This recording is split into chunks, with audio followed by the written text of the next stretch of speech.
wherever మీరు you are. ఎక్కడున్నా ఏం చేసినా ప్రతిరోజు దైవంతో కొంత సమయాన్ని గడపండి. భారతీయులుగా మన కనీస ధర్మం అది. దైవంతో గడపటం అంటే ఏదో కాసేపు భజనలో కూర్చొని వెళ్ళిపోవడం కాదు. దైవంతో వ్యక్తిగతంగా గడపాలి. అందరూ కలిసి ప్రార్థించాల్సిందే. అది కూడా మన సంప్రదాయమే. అయితే మీరు వ్యక్తిగత ప్రార్థనల విషయంలో రాజీ పడకూడదు. మీరు ఎక్కడ ఉంటే అక్కడ కూర్చోండి. రోజులో 10 నిమిషాలు దైవంతో గడపండి. కేవలం దైవంతోనే, అంతకుమించి ఇంకేం వద్దు. దైవంపై దృష్టి పెట్టలేకపోయినా, ఏకాగ్రత కుదరకపోయినా, పూజా సామాగ్రి లేకపోయినా, దేవుని చిత్రపటం లేనప్పటికీ బాధపడద్దు. మనస్సులో దైవాన్ని ధ్యానించండి. మొదట్లో దైవనామాన్ని గట్టిగా ఉచ్చరించండి.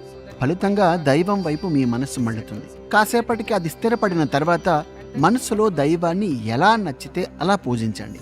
మీ మనస్సునే శివాలయంగా, గర్భగుడిగా, శివలింగంగా లేదా కైలాసంలో శివునిగా ఊహించుకోండి. ఆపై మీరు నమ్మిన దైవాన్ని ప్రార్థించండి. మనసులోనైనా ప్రార్థించండి. పత్రం పుష్పం ఫలం తోయం యో మద్భక్తా ప్రయచ్చతి. భక్తుడు భక్తితో ఏది సమర్పించినా నేను తీసుకుంటానని భగవాన్ చెప్పారు. మానసికంగా అర్పించినా సరే ఆయన స్వీకరిస్తారు. అలాగని దైవం కోసం కేటాయించిన సమయాన్ని ఎటువంటి ప్రాపంచిక విషయాల కోసం త్యాగం చేయొద్దు.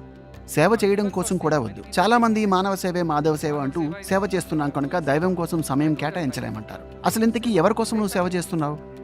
దైవంతో గడిపే సమయాన్ని మరో పని కోసం కేటాయించకూడదు. ఆ విషయంలో మరో మాటే లేదు. భారతీయులుగా మనం ఆ పని చేయకూడదు. దైవంతో సమయాన్ని గడపటం అన్నది రోజూ చేసే పనిలా అలవాటు కావాలి. ఎట్టి పరిస్థితుల్లోనూ మర్చిపోకూడదు.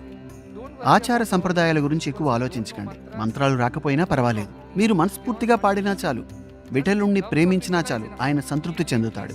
అంతకు మించి మీరు చేయాల్సిందేం లేదు. అలాగని ఏం చేయొద్దని చెప్పడం లేదు. మీ సంప్రదాయాలను మీరు పాటించండి. అయితే గుండె లోతుల్లోకి వెళ్తే భగవంతునిపై ప్రేమే మనల్ని భారతీయులను చేసింది. అది లేకపోతే మనం భారతీయులమే కాదు, మాతృభూమిపై ఉన్న విదేశీయులతో సమానం. మదర్లాండ్.